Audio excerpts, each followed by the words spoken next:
Good morning বন্ধুরা, আজকের ব্লগটা শুরু করছি একটু দুঃখের সাথে। কারণ আজকে সকালবেলায় আমার একটা দুর্ঘটনা ঘটে গিয়েছে, একটা অঘটন ঘটে গিয়েছে।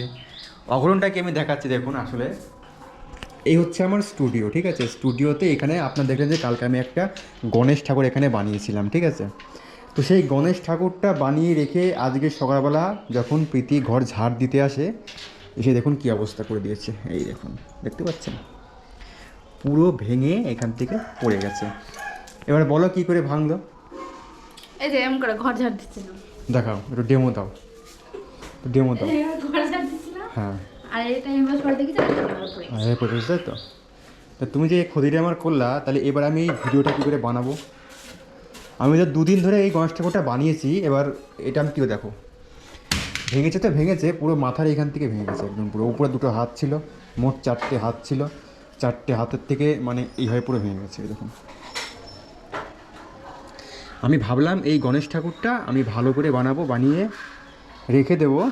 তাহলে এবার কী হয় বলো, এবার কী শাস্তি তোমার প্রাপ্য বলো, কী শাস্তি প্রযোজ্য বলো। যেটা বলবো সেটাই করবো। উঠবাস করো কান ধরে 10 বার।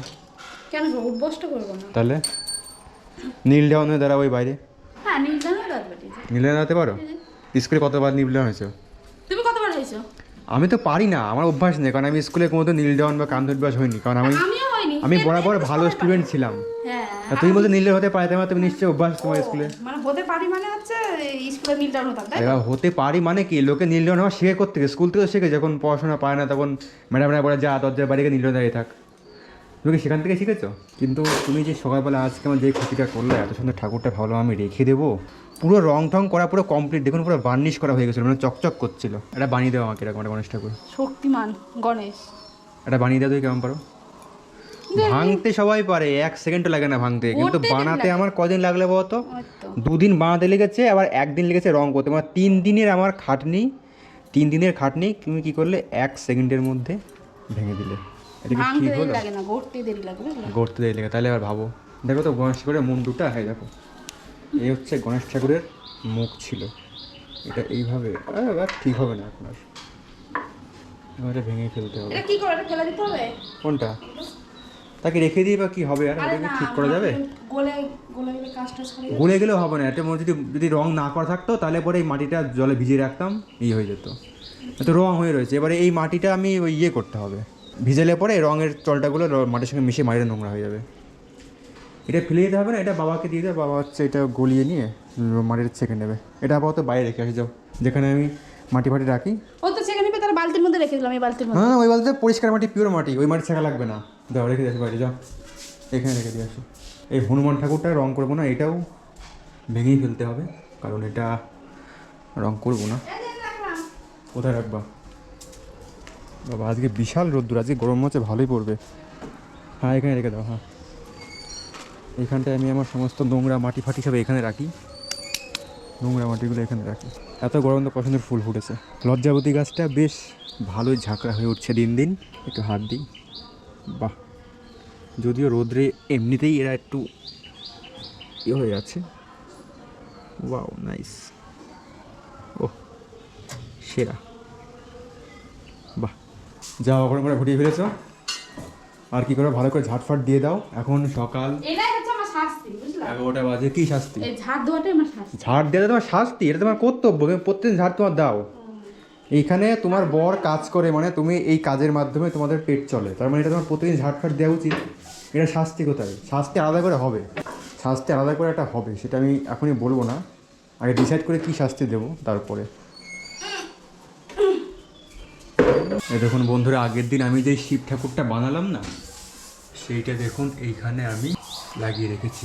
আর একটা ছিল, মানে এটা হচ্ছে পাথরের কালার, মানে গ্রে কালার, আর একটা হচ্ছে তামার কালার, সেটা আমার নিচের ঘরে লাগানো আছে। বেশ সুন্দর লাগছে দেখতে শিব ঠাকুরটা।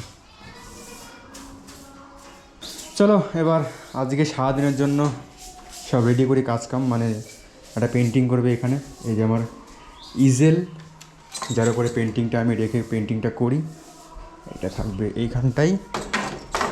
হ্যাঁ, এই হচ্ছে আমার পেন্টিংয়ের বোর্ড। তো বন্ধুরা, এখন খাবার টাইম হয়ে গেছে সকালের। আর এই যে খাবারটা দেখছেন, এটা হচ্ছে আমার সবথেকে প্রিয় খাবার। মানে ডাল, ভাত, ডিম ভাজা, আলু ভাজা, সঙ্গে একটা পেঁয়াজ, কাঁচা পেঁয়াজ। তো সকালবেলার এই খাবারটা শুধু সকালবেলায় না, মানে আমি দুপুরে দিলে পরে এটা আমি সবচেয়ে প্রিয় খাবার। মানে আমার যদি মাংস ভাত দেয় তার থেকেও আমার সবচেয়ে প্রিয় খাবার হচ্ছে এই খাবার, ডাল, ডিম ভাজা, আলু ভাজা আর হচ্ছে পেঁয়াজ। তো বন্ধুরা এখন বিকেল 4টে বাজে আর এখনও আমাদের দুপুরে খাওয়া দাওয়া হয়নি, কারণ আজকে আমাদের এক জায়গায় নেমন্তন্ন আছে দুপুরবেলা। প্রচণ্ড পরিমাণে গরম পড়েছে, এই গরমের মধ্যে নেমন্তন্ন খেতে যাওয়াটা চাপের বিষয়, কিন্তু কিছু করার নেই, যেতেই হবে নেমন্তন্ন খেতে। আমরা এখন নেমন্তন্ন খেতে যাচ্ছি, এরকম আসছে। চলো আমরা কোথায় যাচ্ছি বলো টুনু, বলো। বলো নিমন্ত্রণ। নেমন্তন্ন খেতে যাচ্ছি। কি রোদ্দুর বাইরে। টুনু, টুনু, এইগুলো কি? এই গাছে কি হয়েছে? গাছে কাঁঠাল। তা তুই যে বলছিলি তাল, তুই বলছিলি তাল। তুমি কি কি খাওয়া নেমন্তন্ন বাড়ি এসে? চকলেট। এই নেমন্তন্ন চকলেট দেয়? নেমন্তন্ন বাড়ি ভাত দেয়, ডাল, মাছ, মিষ্টি, দই। হ্যাঁ, তাহলে তুমি এগুলোর মধ্যে কোনটা খাবা? দই। দই? দই চিপস। দই চিপস? হ্যাঁ। তাহলে হবে না, ভাতটাও খেতে হবে, তাই তো? বন্ধুরা এখন বিকাল 5টা বাজে আর আমি চলে এসেছি বাইরে ঘুরতে। দেখুন সুন্দর আম বাগান, এইখানে আমরা এখন এসে বসি বিকালে। এই দেখুন ছেলে সব তাস খেলছে, বসে আমি কিন্তু খেলি না, ঠিক আছে?